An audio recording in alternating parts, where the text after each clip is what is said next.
문재인 대통령과 윤석열 당선인이 약 4시간 후면 청와대에서 대선 후 첫 회동을 합니다.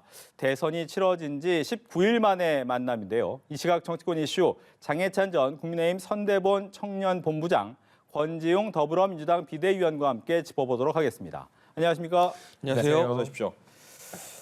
좀 늦은 감은 있지만 결국 만나는 거네요. 네, 사실 당연한 수순이었던 것 같고요. 회동이 늦어짐으로 인해서 이 회동 연기의 책임이 어느 분에게 있느냐를 떠나서 국민적인 불안감이 조금씩 커지고 있었던 게 사실입니다. 정권 이양기라는 민감한 시기에 현직 대통령과 대통령 당선인이 허심탄회하게 여러 현안에 대해서 이야기도 나누고 또 국민들 앞에서 순조롭게 정권을 이양하겠다. 그리고 정권이 교체되지만 이 나라, 국민을 생각하는 마음은 변함없다라는 거 보여주는 것이 또 반드시 필요했거든요. 그런데 어떻게 보면 또 전화위복이라고 할 수도 있는 게요. 처음에 이제 회동은 오찬으로 예정이 되었었는데 이것이 연기되고 다시 잡히는 과정에서 만찬으로 변경되지 않았습니까? 만찬은 이제 저녁 식사 자리에서 간단하게 반주를 곁들일 수도 있는 부분이고요. 그야말로 오랜 시간 동안 제가 생각했을 때 최소 2시간 정도가 되지 않을까 싶은데 다양한 국정 현안에 대해서 이야기를 나눌 수 있기 때문에 지금 사실 실무 협의에서 어느 정도 엉켜 있었던 여러 가지 문제들, 물론 감사위원 인사 문제가 해결이 됐습니다만 대통령실 용산 이전을 위한 예비비 의결이나 이와 또 추경 같은 문제들이 이 자리에서 좀 잘 논의가 되어서 막힘없이 풀리는 모습을 우리 국민들이 보고 싶어 하실 것 같습니다. 네. 신구 권력 간의 갈등이라고 또 얘기 나오기도 하고 기싸움이라고도 볼 수가 있는데 많은 국민들에게 피로감을 좀 주긴 줬어요. 그렇죠. 사실 지지하는 후보가 누구더라도 사실은 안정적으로 권력이 이양되길 바라는 게 모든 국민들의 마음이었을 것 같습니다. 근데 그것이 좀 삐그덕대면서 국민들이 좀 불안해하셨는데 그것이 조금 일단락되는 게 아닌가 싶고요. 근데 여전히 용산 집무실 이전이라든지 아니면 이명박 대통령 사면 등과 관련해서는 아직 그 이견이 좁혀진 것 같지는 않습니다. 그래서 이 부분은 좀 더 지켜봐야 되지 않을까 싶습니다. 예. 잠깐 얘기 나왔지만 그동안 여러 가지 이슈가 있었습니다. 그 집무실을 옮기는 부분도 있었고 감사위원회 얘기도 있었고 특히 이제 감사위원 같은 경우에는 감사원이 조금 윤 당선인 측에 손을 들어준 거죠. 윤석열 당선인의 손을 들어줬다기보다는 네. 공정과 상식에 입각한 결정을 최재해 감사원장이 내린 것이고요. 많이들 아시는 것처럼 지금 최재해 감사원장은 다른 사람이 아닌 문재인 대통령이 임명한 인사입니다. 문재인 대통령이 임명한 감사원장이 아무리 생각해도 정치적 중립이 요구되는 감사위원을 한 달 반 임기 남은 현 정부가 임명하는 것은 여러 가지 논란을 낳을 수 있다. 그런 점 때문에 이 정권이 이양된 후에 임명 제청 절차를 밟는 게 맞는 것 같다라는 의견을 밝힘으로써 이 문제가 일단락되었거든요. 그런데 사실 오늘 이 윤석열 당선인과 문재인 대통령이 만나기로 한 마당에 제가 안 좋은 소리는 최대한 자제하고 싶습니다만 이렇게 될 거 청와대에서 조금 더 일찍 원칙적으로 감사위원 임명 우리가 행사하지 않겠다고 했으면 얼마나 아름다운 그림이었을까 하는 아쉬움은 개인적으로 조금 남는 것 같고요. 이게 단순히 두 자리의 감사위원에 대한 어떤 이 유권 해석일 뿐만이 아니라 지금 남아있는 공석 상태 또는 앞으로 한 달 반 사이에 새롭게 임명해야 되는 다른 많은 중요한 공공기관장이나 공직자의 인사와 관련해서도 이번에 최재해 감사원장이 밝힌 것 같은 원칙을 청와대가 준수하고 이 감사원의 결정을 조금 뼈있게 받아들인다면 좀 아름다운 정권 이양이 될 수 있지 않을까 하는 생각이 듭니다. 네. 정작 이제 회동이 어떤 이유에서 어떤 원칙에서 이제 이루어졌는지는 뒤 내막을 좀 알 수는 없지만 감사원의 업무 보고 이후에 몇 시간 지나지 않아서 이기가 급물살을 탄 걸 보면 감사위원회 제청이 좀 큰 이유는 아니었을까? 이 부분은 어떻습니까? 저도 짐작하는 정도로만 있고 어떤 확정적으로 무엇 때문이다 이렇게 말씀드리긴 어려울 것 같은데요. 네. 사실은 근데 저는 이런 부분에 있는 것 같습니다. 여전히 이제 5월 9일까지는 현 정부가 인사를 할 권한이 있습니다. 그리고 그것을 이제 도의적으로 사실은 다음 정부와 협의해서 진행해야 된다는 것인데요. 근데 그런 부분에 있어서 사실은 한은 총재나 이런 인사를 할 때도 이제 윤 당선인과 같이 협의를 했다는 거지 않습니까? 근데 그것이 이제 물론 이제 공방이 있습니다. 어느 쪽 양측 다 서로 적절하지 않았다는 이야기는 있지만 근데 그렇게 하려고 하는 문재인 정부를 두고 마치 알바끼다 이렇게 공격하는 건 저는 되려 좀 적절하진 않았던 것 같고요. 근데 어쨌건 오늘 회동을 하게 되니까 많은 것들이 좀 해소되지 않을까 싶습니다. 예. 아까 잠깐 언급이 됐지만 오찬에서 이제 만찬으로 좀 시간이 길어지면서 여러 가지 얘기를 할 수 있다라고 하는데 문제는 배석도 함께 하기로 했어요. 원래는 단독이었는데 배석을 하게 됐는데 예상 밖의 이철희 정무수석이 아니라 유영민 비서실장이 배석하는 이유는 어디 있을까요? 예상 밖이라기보다는 사실상 당연한 거죠. 우리가 소위 급이라는 표현을 쓰지 않습니까? 이것이 단순히 뭐 의전의 문제가 아니라 상대방에 대한 존중과 예우의 문제인 것이거든요. 대통령 당선인의 비서실장이 배석한다면 당연히 청와대에서도 대통령 비서실장이 나서는 게 맞는 것이고요. 그동안 실무상의 편의를 위해서 이철희 정무수석이 장제원 대통령 당선인 비서실장과 소통을 해왔지만 사실은 유영민 비서실장과 하는 게 정치권 관례상으로는 맞았던 겁니다. 그리고 이번에도 실무회동이 조금 꼬였을 때 유영민 비서실장이 잘 아시는 것처럼 부산 출신이에요. 제가 언론 보도를 보니까 장제원 당선인 비서실장에게 전화를 걸어서 부산 사투리를 쓰면서 이제 그만 만납시다. 네. 어서 오이소. 뭐 이런 통화를 했다고 보도가 나오고 있잖아요. 그러니까 두 분이 진작에 조금 더 일찍 소통을 하셨어야 된다. 그리고 이 그동안은 사실 실무 협의를 위해서 청와대 측을 배려해 준 거죠. 이철희 정무수석이 실무 협상에 나설 수 있게끔. 그런데 이제 이 실무 회동이 풀리게 되면서 원래대로 이 퍼즐들이 맞춰지는 과정이라고 보여지는 것 같고요. 또 배석이 중요한 것은 이 대통령과 또 대통령 당선인 두 분이 허심탄회하게 이야기를 나눌 때 그때그때 현안에 대해서 실무적인 상황을 체크해드리고 지금 진행 단계가 이렇습니다. 또 이 의제에 대해서는 우리 측 전체의 의견, 예를 들면 유영민 비서실장은 청와대의 의견, 장제원 당선인 비서실장은 인수위 측의 의견에 대해서 점검해드리고 보조해드리는 역할이 있어야만 이게 단순히 허심탄회하고 뭐 화기애애한 사진 한 장으로 끝나는 게 아니라 진짜 현안을 풀 수 있는 실무 논의 회담격으로 이 내용을 가질 수 있게 되는 것이거든요. 그런 부분에서 저는 이 윤석열 당선인과 문재인 대통령 두 분의 1대1 단독 이 만찬보다 오히려 각 비서실장들이 배석하게 됨으로써 이 회동에서 실제적인 정치 현안이 풀릴 가능성이 그만큼 더 높아졌다고 점쳐보고 싶습니다. 예. 그렇다면 어떤 의제가 나올 것으로 좀 예상이 되십니까? 뭐 기본적으로는 윤석열 당선인 입장에서는 아마 이제 용산 집무실 이전과 관련된 것이거나 아니면 보도된 것처럼 이명박 전 대통령 사면건을 이야기하시지 않을까 싶고요. 네. 근데 그것이 아니더라도 지금 코로나 손실보상이라든지 이런 것들이 계속 늦춰지고 있습니다. 그래서 2차 추경 관련한 이야기는 꼭 하시지 않을까. 그리고 뭐 강원 산불이라든지 이런 현안과 관련된 것. 그리고 국외 이슈로 보더라도 우크라이나 관련한 사안들이 있지 않습니까? 그래서 이런 것들이 이야기되지 않을까 싶습니다. 예. 말씀해 주신 것 중에서 이제 뭐 추경이라든가 네. 아니면 민생과 관련된 부분에 대해서는 두 분이 이제 합의를 좀 이끌어낼 수 있다라는 여지가 좀 있어 보이는데 네. 용산 집무실이나 이명박 전 대통령의 사면 부분에 대해서는 합의가 같이 도출될 수 있을까요? 저는 뭐 조금 어려워 보인다고 생각하는데요. 네. 제가 어려워 보인다고 하는 거의 범위는 어디냐면 문재인 대통령 임기 내에 이명박 대통령을 사면하는 것 혹은 아니면 임기 내에 이제 집무실 이전하는 것과 관련해서는 좀 어렵지 않을까 싶습니다. 이미 이제 그 문재인 대통령 측에서도 이것과 관련돼서 입장을 좀 밝힌 바도 있잖아요. 그래서 그런 것이라서 되려 이제 이것이 정 필요하다고 하면 윤석열 당선인도 대통령이 된 다음에 진행하시면 되지 않을까 싶습니다. 예. 집무실과 이명박 전 대통령의 사면은 이번 합의에서는 좀 어려울 것 같다라고 이야기를 해주셨는데 어떤 예상하십니까? 근데 저는 문재인 대통령이 그 두 가지 사안을 받아들이지 않을 명분이 별로 없다고 생각을 합니다. 집무실 이전이나 청와대 개방 같은 경우는 5년 전에 문재인 대통령이 후보 시절부터 국민들에게 약속했던 공약이거든요. 거슬러 올라가면 2012년부터 비슷한 주장을 하셨습니다. 그런데 왜 문재인 대통령은 되고 윤석열 당선인은 안 되는 것이냐라는 질문 앞에 답변을 찾기가 좀 궁색해요. 지금 안보 문제를 들고 나왔는데 다른 정부도 아닌 문재인 정부에서 안보 문제를 든다는 것에 대한 국민적인 반감도 꽤 있는 편이고요.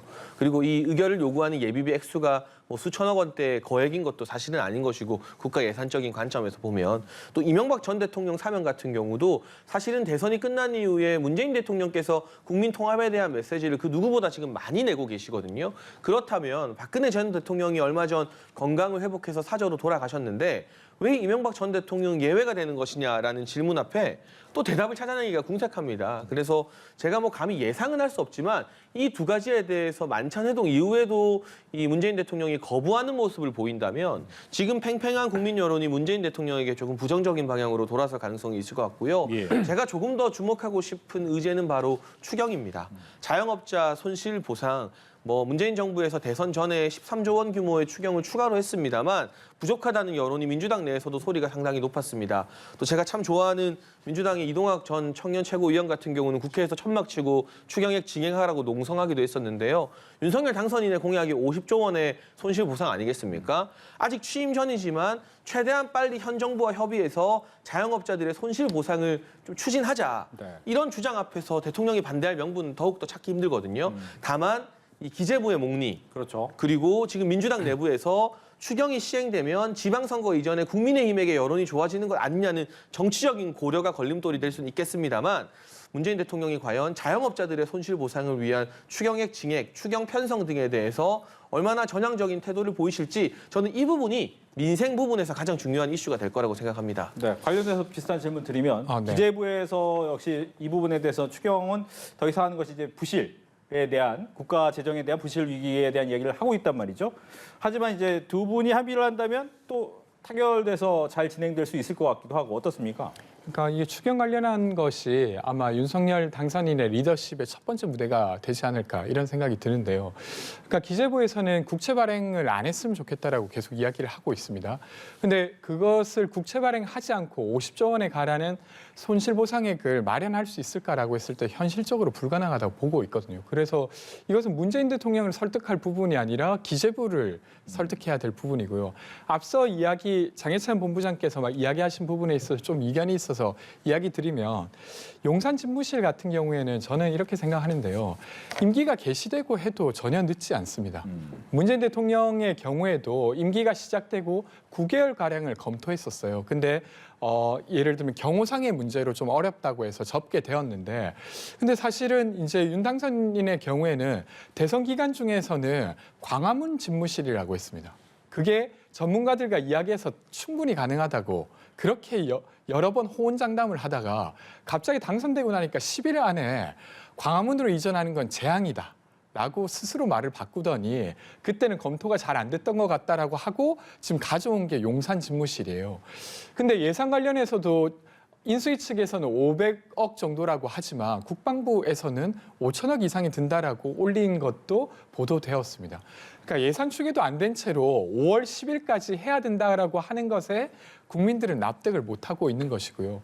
이명박 전 대통령의 사면과 관련해서도 본인이 그 사면권을 가지고 있을 때 하면 될 일을 가지고 문재인 대통령에게 계속 미루고 있는 것이 저는 국민들이 보기에 되려 이제 생떼를 부리고 있는 것처럼 보이지 않을까 싶습니다. 네, 거기에 대한 답변도 듣겠습니다. 이 이야기 제가 한 2주 동안 100번 정도 하는 것 같은데요. 청와대에 들어가지 않겠다는 약속을 지키는 것이 사실상 대선 주자였던 분으로서 정말 엄중한 의미가 있다. 이게 단순히 공간의 문제가 아니라 제왕적 대통령제 혁파를 지금이 아니면 그 누구도 못할 거라는 절박한 어떤 시대적 과제라고 윤석열 당선인이 생각하고 있는데 일단 들어와서 생각해라라고 말하는 것은 일단 들어갔다가 1년 7개월 동안 위원회에 세금 쓰시고 나서 결국 못하겠다고 두 손 두 발 들어버린 문재인 대통령 실패의 전철을 그대로 답습하라는 요구에 지나지 않기 때문에 일고의 가치가 없다는 생각이 들고요. 지금 만약 이 용산 국방부 청사 준비가 조금 늦어지면 통이동 인수위 사무실에서 일정 기간 정도 직무를 보겠다는 게 윤석열 당선인의 의지 아니겠습니까? 그러나 통이동 이 사무실에서 직무를 보게 되면 이 한미 정상회담이나 여러 가지 국가 운영하는 데 있어서 일정 부분 지장이 있는 것도 사실입니다. 네. 이제 물러나실 대통령께서 그런 지장을 최소화하기 위해서 가능한 모든 부분에 도움을 주시는 게 저는 맞다고 생각이 들고요. 496억 원의 예비비 의결을 안 해줘서 그리고 군 영권을 가지고 있는 합참이 이번에 이동하는 것이 아닙니다. 많은 분들이 군 정권과 군 영권에 대한 개념조차 혼동하고 있는데요. 안보 비상 상황에서 군대에게 지휘권을 행사하는 군 영권은 합참에게 귀속되어 있습니다. 국방부는 군 정권을 가진 기관인 것이죠. 그래서 합참은 움직이지 않는데 도대체 어떤 식의 안보 공백이 발생하는 것이냐고 이 수많은 예비역 장성이나 장군 출신들이 성명도 내고 이야기하고 있지 않습니까? 그런 관점에서 볼 때 계속해서 이걸 취임 이후에 해라. 그리고 일단 청와대에 들어오라라고 하는 것은 제가 봤을 때는 문재인 대통령이 해내지 못한 청와대 전면 개방을 지방선거 이전에 윤석열 당선인이 해내는 것을 보고 싶어 하지 않는 그런 정무적 계산이 좀 깔려있는 주장이 아닐까 싶습니다. 네, 이명박 대통령 사면 얘기도 하셨으니까 거기에 대해서 질문 더 드리면 사면권 있을 때 하면 되는 거 아니냐? 얘기입니다. 보통 전례를 보면요. 과거에 이제 김대중 전 대통령이 당선됐을 때도 당선인 신분으로 김영삼 그 당시 대통령에게 두 분의 전직 대통령에 대한 사면 복권을 요청하셨죠. 그래서 김영삼 대통령이 받아줬던 전례가 있고요. 사실은 정권이 특히나 교체되는 이 정권 교체기에 있어서 국민 통합 관점에서 우리 진영이 아닌 다른 진영의 주요 정치인에게 정치적 사면을 통해 국민 통합을 추구하는 것이 대한민국 정치권이 그동안 보여줘왔던 나쁘지 않은 관례라고 생각합니다. 물론 우리가 타파해야 될 나쁜 관행도 있죠. 대표적인 게 임기 말 낙하산 알박기 같은 건데 그게 아니라 이 당선인이 현직 대통령에게 요청해서 이 주요 정치인들을 사면하면서 국민 통합에 힘을 쓰는 것, 이 전례를 바로 만드신 분이 민주당의 정신적 지주인 김대중 전 대통령이에요. 그러니까 저는 이걸 반대하는 민주당 분들에게 DJ 정신을 조금 숙고해 보시라는 말씀만 드리고 싶습니다. 네. 조금 더 이야기 드리면 청와대 이전을 막고 있는 게 전혀 아닙니다. 청와대 이전하시라고 되려 이야기하고 되려 청와대에서도 그거 성공했으면 좋겠다라고 이야기하는 것이고요. 근데 용산이 갑자기 어디서 나왔습니까? 그러니까 대선 기간 중에서 계속 광화문이 가능하다라고 그렇게 호언장담을 해놓고 지금 그게 안 될 것 같다고 용산을 가지고 나왔고 예산 추계도 정부 부처별로 지금 다른 거지 않습니까? 그러니까 이런 문제를 푸시고 자기 권한 내에 충분히 하시면 될 거라고 생각합니다. 그리고 사면 관련해서도 그 어떤 이전의 관례 이야기를 계속 하시는데 충분히 권한 내에서 할 수 있는 거라 저희가 사면을 막고 있는 것도 그리고 청와대 이전을 막고 있는 것도 아니란 이야기 드립니다. 알겠습니다. 뭐 비슷한 얘기가 계속 나오기 때문에 한 가지만 더 질문을 드리면 국방부 대변인이 안보는 공기와 같다라는 얘기도 했단 말이죠. 아까 말씀하시기에는 합참이 오히려 움직이지 않는데 안보가 어떤 의미냐라고 했는데 국방부에서 이런 얘기를 계속 내는 이유는 어디 있습니까? 국방부 대변이 염치가 좀 있는지 물어보고 싶습니다. 지난 5년 동안 북한이 수시로 미사일 쏘고 러시아 이스칸데르 개량한 미사일, 이게 사실은 탄도미사일보다 대한민국 국민들 안보에는 더 위협적이에요. ICBM 같은 경우는 이제 대륙간 탄도미사일이라서 사실상 북한이 미국 본토를 겨냥하고 개발 시험을 하고 있는 것이고 북한판 이스칸데르가 뭐 한 지난 2년 내내 떠들썩했었는데 이건 우리가 가지고 있는 미사일 디펜스 체계로 궤적을 추적하기가 쉽지 않기 때문에 절대적으로 한반도를 겨냥하고 있고 대한민국 영토를 겨냥하고 있는 실험이거든요. 이런 북한반 이스칸데르 발사하고 북한이 이 우리나라 대통령을 향해서 저도 문재인 대통령 많이 비판했습니다만 입에 담기 힘든 모욕적인 발언을 할 때 국방부 어떤 브리핑을 내고 어떤 논평을 냈습니까? 미확인 발사체라는 이야기만 수십 번을 들었던 것 같습니다. 그런데 이제 와서 갑자기 안보가 공기 같다고요? 이런 주장에 힘이 실리려면 문재인 정부의 국방부가 지난 4, 5년 동안 안보 태세에 대해서 정말 군인 정신으로 정부 눈치, 청와대 눈치 보지 않고 할 말을 다 해왔다면 설득력이 실렸을 것 같습니다. 그런데 710억 우리 국민 세금이 들어간 개성의 연락사무소가 북한의 일방적 포격에 의해서 와르르 무너지는 그 현장에서도 문재인 대통령이 NSC를 직접 주재하지 않았습니다. 서해상에서 우리 공무원이 북한의 총격에 의해서 희생당하고 참 가슴 아프게 시신조차 못 찾았던 그 순간에도 문재인 대통령은 NSC를 직접 주재하지 않으셨어요. 그리고 국방부가 그때 북한을 향해서 어떤 메시지를 냈었던가요? 돌이켜보면 다른 부분은 뭐 핑계로 들지 몰라도요. 안보 문제를 이유로 든다는 건 정말 염치 없는 일입니다. 네. 용산 이전이 안보에 문제가 없을 것이다라는 주장이고 이 부분에 대한 얘기도 듣겠습니다. 근데 이제 그 정부의 기간 이전이라고 하는 건 그렇게 쉬운 일은 아닙니다. 사람이 이제 자기 집을 이전시켜도 그것을 이전시키기 위한 계획을 갖는데 심지어 어떤 부처를 이동하는 것에 있어서 사실 지난 15일 정도의 기간 내에 그것을 계획을 수립하고 문제없다라고 판단하는 것 자체가 저는 불가능하다고 생각합니다. 그래서 굳이 이렇게까지 그러니까 청와대라고 하는 공간은 문재인 대통령이 들어와서 살라고 하는 공간이 아니라 박근혜 전 대통령도 그 집무실을 사용했고 이명박 대통령도 사용했던 그러니까 누구의 것이 아니라 우리 국가의 것으로 존재했던 것에 대한 이야기를 하고 있는 거고 거기에 들어오지 말라고 하는 것도 아니지 않습니까? 그래서 되려 어떻게 안보 공백이 안 생기는지를 설명해야 될 의무는 윤석열 당선인에게 있는 것 같고요. 근데 그것 역시도 당선된 다음에 하면 될 일을 청와대 한번 들어오면 절대 못 나간다는 공식을 스스로 만들어 놓고 5월 10일까지 안 나가면 약속을 어기는 거다. 사실 다른 약속 많이 어겼습니다. 병사 월급 취임 즉시 200만 원 만들겠다고 하는 거 지금 어겨가는 것 같고요. 광화문 집무실 하겠다고 한 거 지금 어긴 상태입니다.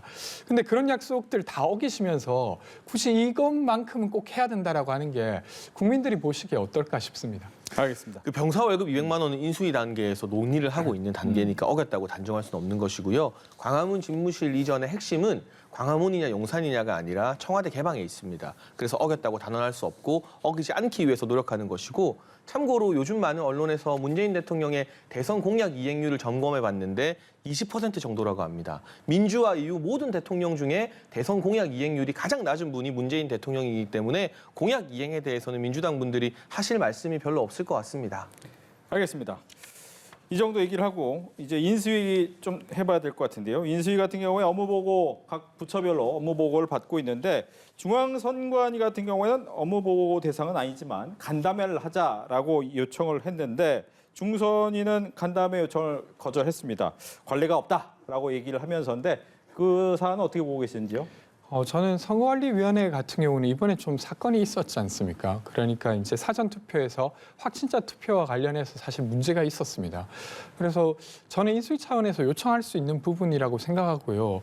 이건 이제 관례가 없었다 손 치더라도 응해서 그때 어떤 부족함이 있었고 어떻게 파악하고 있다라고 이야기하는 게 더 적절하지 않았을까 싶습니다. 네, 여기도 얘기 듣겠습니다. 관례가 없는 선거관리 부실을 이번 중앙선거관리위원회가 보여줬죠. 그런 말도 안 되는 일을 하지 않았다면 인수위에서 굳이 간담회 하자고 왜 하겠습니까? 관례가 없어서 간담회를 못할 게 아니라 지금 노정희 중앙선관위원장 체제 현 선거관리위원회가 정말 관례 없는 정도가 아니라 우리나라 선거 역사에 듣도 보도 못할 정도의 부실한 선거 관리를 하고도, 그리고 노정희 중앙선거관리위원장은 주말이라서 출근하지 않는다는 시대에 망언을 하지 않았습니까? 이런 비정상을 정상화하기 위해서 인수위에서 앞으로 중앙선관위의 어떤 재기능을 되찾기 위한 간담회를 제안했던 건데, 이걸 지금 거절한 것, 결과적으로는 노정희 선관위원장이나 중앙선관위나 반성 별로 안 하고 있고 이 시기만 어떻게든 넘어가서 면피하고 싶다는 그런 뻔뻔한 모습을 보여주는 게 아닌가 싶어서 국민의 한 사람으로서 또 6월에 우리가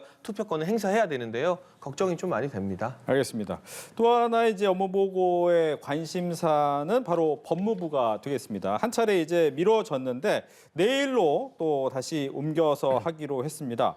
뭐 그렇다고 이제 법무부가 본인의 업무 내용을 바꿨느냐 그런 내용은 좀 아닌 것 같은데 어떻게 좀 진행될 것으로 예상하시나요? 일단 인수인계가 잘 된다고 하는 건 그 전에 이제 정부 운영을 하면서 겪었던 경험을 있는 그대로 저는 전달하는 거라고 생각합니다. 그러니까 당선인의 입맛에 맞춰서 모든 걸 보고하게 되면 되려 사실이 왜곡될 가능성이 있습니다.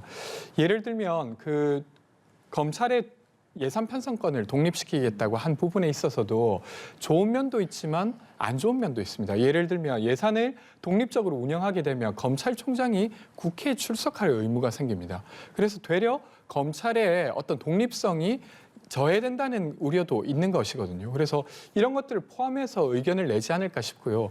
근데 그것을 의견을 낸다고 해서 윤 당선인이 그대로 받아들여야 되는 건 전혀 아니기 때문에 그것을 포함해서 진행하시지 않을까 싶습니다. 네. 업무보고라는 게 이제 다양한 의견을 들을 수 있는 기회가 될 수도 있기 때문에 오히려 이제 군기 잡는 거 아니냐 이렇게 보는 측면도 있더라고요. 그런데요, 지난 4년, 5년 동안 문재인 정부의 법무부가 어떤 성과를 냈죠?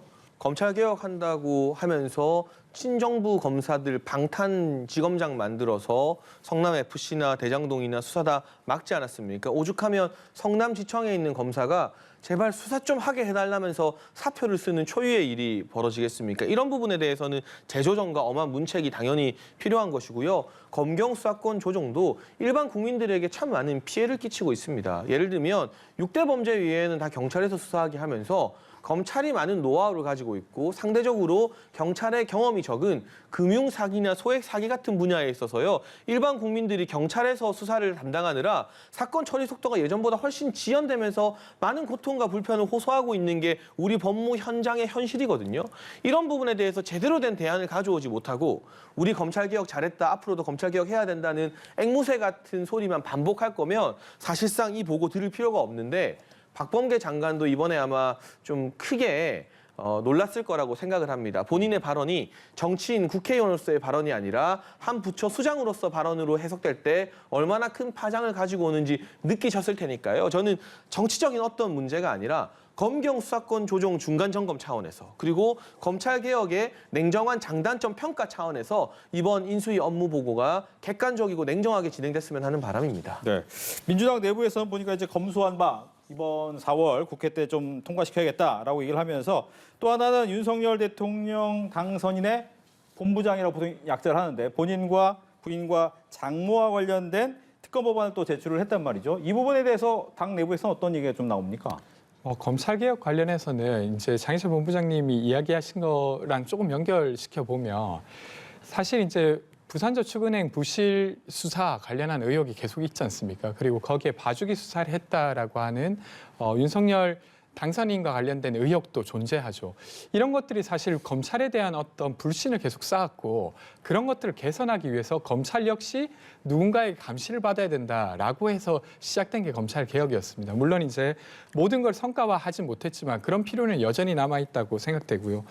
그 이제 대통령의 가족이라 하더라도 성역 없이 조사해야 되는 건 저는 뭐 모든 국민들이 동의할 거라고 생각하는데 근데 그것을 막 대선이 끝난 지금 그것을 먼저 하겠다라고 하는 건 저는 민주당 차원에서도 적절한 일은 아니라고 생각됩니다. 왜냐하면 국민들이 보기에 마치 진 팀이 이긴 팀에게 뭔가 보복을 하려고 하는 듯이 느껴질 것 같아요. 그래서 이런 수사를 하지 말자가 아니라 지금은 정권을 이양하고 있는 시기인 만큼 거기에 좀 필요한 일들을 더 집중해서 하는 게 좋지 않을까 싶습니다. 예. 민주당 내에서도 이게 강경파와 온건파의 네. 목소리가 좀 나뉘고 있는 것 같은데 국민의힘에서 보선 어떻게 좀 보고 계신지. 민주당이 잘 되려면요. 네. 지방선거 준비 잘하려면요. 권지웅 비대위원님 말씀 들으면 됩니다. 물론 야당은 이제 민주당이 야당이 될 거잖아요. 여당에 대해서 반대하고 견제하는 역할을 해야죠. 하지만 어느 전선에서 어떤 이슈에 반대를 하느냐가 야당의 성질을 규정하는데요. 지금 대다수의 우리 국민들이 검찰개혁이나 언론개혁에서 민주당이 새로 출범하는 정부에 대해서 반대하고 발목 잡길 원할까요? 그런 이슈가 아니라 민생과 부동산 또 코로나 방역 대책, 자영업자를 다시 살리는 부분, 이런 부분에서 민주당이 독자적인 정책적 대안을 내고 뭐 세수 구조나 추경 예산을 어떻게 편성하자 이런 부분에 전선을 세우고 반대한다면 이게 정치 대립이 되더라도 생산적이고 건강한 정치 대립이 되어서 국민들로부터 관심을 받을 수 있는데요. 갑자기 제가 아까 말씀드린 것처럼 검경 수사권 조정으로 우리 국민들이 경찰서 가서 참 많이 답답해하고 있거든요. 경찰이 못한다는 게 아니라 검찰이 그동안 잘해왔던 업무까지 경찰에게 다 전가되면서 현장에 있는 경찰분들도 참 많이 힘겨워하고 계십니다. 목소리를 들어보면. 이 상태에서 나머지 6대 중대 범죄까지도 검찰의 수사권을 빼앗겠다? 이게 도대체 국민들 먹고 사는 민생과 무슨 상관이 있는 것입니까? 이 부분에서 지금 일부 강경파, 김용민 최고위원을 위시로 한 전 최고위원이죠. 철험회 등등이 이걸 주도하고 있는 것 같은데 철험회가 주도하는 민주당이었기 때문에 이 대통령 직선제 도입 이후 5년 만에 정권 교체 당한 겁니다. 권지웅 비대위원 같은 분 목소리 들으시라고 애정어린 충고를 좀 드리고 싶습니다. 알겠습니다. 이제 국민의힘에서는 이준석 대표의 좀 논쟁이 얘기가 있습니다. 전국 장애인 차별 철폐 연대 관련해서 출근길 지하철 시위에 둘러싼 논쟁이 좀 격화하고 있는데 여기에 대해서는 먼저 얘기를 해주시죠. 네, 이 부분에 대해서는 이 양측의 의견이 팽팽히 대립되고 있습니다. 물론 이 장애인 이동권이나 장애인분들이 주장하는 부분에 대해서 정치권이 더 많은 관심을 가져야 하는 것도 맞습니다. 다만 그렇다고 하여서 서울 시민들의 출근길을 일방적으로 묶는 방식의 시위에 우리가 어디까지 이것 무조건 옳다, 무조건 지지한다 하는 한 목소리만 내야 하는 것인지. 제가 영상을 하나 봤는데 참 가슴이 아팠어요. 할머니 임종 지키러 가야 한다는 시민에게 시위하시는 분들 중에 한 분이 그런 버스 타라고 말했다고 하더라고요. 물론 그 이후에 나름의 사과 메시지가 있었다고 하지만 중요한 것은 누군가에게는 지금 내가 사랑하는 할머니의 임종을 보러 가는 것이 저분들이 시위하시는 것 이상의 중요한 이슈일 수도 있는 것이거든요. 그런 관점에서 우리가 서로를 배려하고 한 발짝 상대방의 입장을 이해하는 태도 가운데 정치적인 타결이 점진적으로 이루어지는 것이지 만약 이런 식의 시위 방식이 용납되고 박수받게 된다면 이후에 다른 단체에서 본인들이 주장할 내용이 있을 때마다 서울 지하철 점거하는 시위하게 되면 그때 정치권은 무슨 말을 하겠습니까? 그러니까 저분들의 이야기에 귀를 기울이고 저분들의 요구사항을 정치권에서 잘 반영해 주는 것과는 별개로 민주사회에서 다른 시민들에게 피해를 끼치지 않는 방식의 시위 방법에 대한 고민도 저는 충분히 할 수 있다는 생각이 들어서요. 이 부분은 좀 객관적으로 잘 봐야 될 것 같습니다. 네. 저는 이 이슈가 사실은 이런 겁니다. 2005년도에 저희가 한국에 법이 하나 생깁니다. 교통약자의 이동권의 증진과 관련된 법이고 그 법에는 사실은 교통약자라 하더라도 대중교통을 탈 수 있게 한다. 그것에 대한 의무를 국가가 진다라고 하고 있습니다. 그러면 그들은 권리를 가지고 있는 건데 그 권리가 17년째 침해당하고 있었던 거예요. 근데 이제 그런 권리, 예를 들면 이동이 안 된다고 하면 나머지 것들이 다 막힙니다. 거의 인권에 가까운 이 이동권이 침해되고 있었던 이 시스템을 계속 유지할 것인가? 혹은 아니면 그것을 바꿔야 된다고 하는 시민들이 직접 그 권리 찾기 운동이 시작된 거예요. 근데 물론 저 역시도 시위를 통해서 누군가가 피해를 받는다고 하면 그것이 계속 지속돼야 된다고 생각하는 건 아닙니다. 근데 어떤 한 사회가 시스템을 바꾸기 위해서는, 그리고 그것이 누군가의 권리를 증진하기 위해서라고 하면 저는 시끄러울 수도 있다고 생각합니다. 근데 이번에 이준석 대표는 이렇게 말한 게 아니라 그렇게 시위하는 것 자체가 시민들을 볼모로 잡는다고 했어요. 근데 이 시위의 내용도 이런 건데요. 실제로는 장애인분들이 단체로 지하철을 타는 겁니다. 그러니까 뭔가 지하철이 이동하지 못하게 하는 것이 아니라 타는데 시간이 오래 걸리는 거예요. 지금 지하철 시스템이 그렇게 되어 있으니까요. 그러다가 이 어떤 간격이 좀 넓은, 그러니까 차량과 그 플랫폼 사이의 간격이 넓은 곳에는 바퀴가 빠지는 경우가 있습니다. 그럴 경우에는 더 오랫동안 연착되게 되는 거예요. 근데 그런 행위 자체가 누군가를 볼모로 잡는다라고 말하는 게 적절했는가? 그리고 심지어 국민의힘의 당에 있는 국회의원께서도 여기 와서 무릎을 꿇고 사과를 하셨잖아요. 그러면 이 정도로 되게 중요하게 다뤄지고 있는 걸 그냥 시위 자체를 비난하는 방식으로 문제를 푸는 것, 그게 아니라 시위가 일어났던 일을 해소시킴으로써 이런 불편함을 없애는 게 더 적절하지 않을까 싶습니다. 알겠습니다. 이렇게 해서 정치권 이슈 두 분과 함께 이야기 나눠봤습니다. 오늘 얘기 잘 들었습니다. 고맙습니다.